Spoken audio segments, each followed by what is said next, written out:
Assalomu alaykum. Dadajon, men keldim. Siz yaxshi ko'rgan mastafalardan olib keldim. Issiqini, qaynoqqina ichib olasiz. Siz yaxshi ko'rgan o'rik sharbatlaridan olib keldim. Dadajon, qaynoqqina mastava olib keldim. Keling, sovib qoladi. Labbay qizim deng. Men nodon qizingiz vaqt ajratib ovqat olib keldim. Lekin siz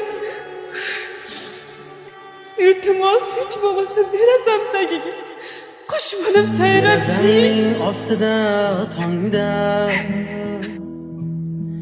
sayragan qush sizmasmi ota?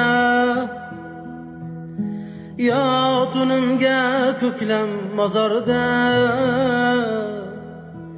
yopishgan gul sizmasmi ota?